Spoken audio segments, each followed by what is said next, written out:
of last year, after a set of field trials actually in Washington State last fall, the two of us decided that the technology was at a point where it made sense to move from research to actually developing a commercial system. So there are a lot of systems to be designed, built, prototyped, tested, and we're just continue cycling through that.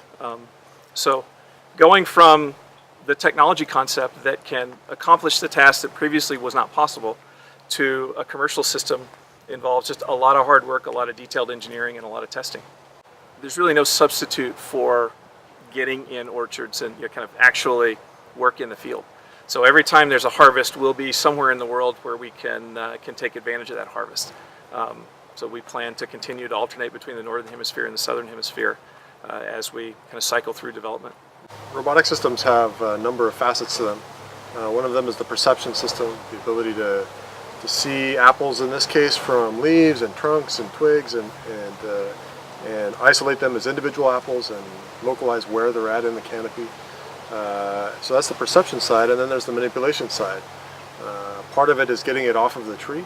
So how can you get in there and invasively get the apple off of the tree without damaging it, based on where the perception system tells you it is. And then beyond that, once you've got the apple, then how do you get it all the way into a bin without damaging it?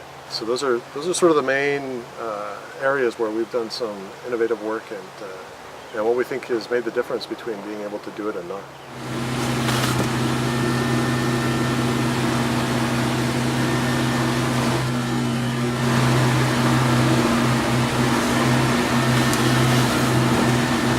Well, the first advantage is that you can pick apples without damaging apples and without damaging trees. It's simply, this is a type of produce that has not been possible to automate before, because there's always been, kind of using mechanical systems, there's always been too much damage to the fruit.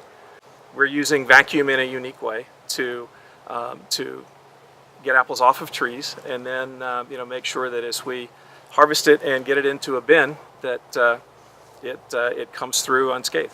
So we're still working through the steps to do that. So we're out in the orchards this fall. We'll be in Washington State for 5 to 6 weeks in September and October, harvesting in a number of different conditions, different types of orchards, different varieties of fruit.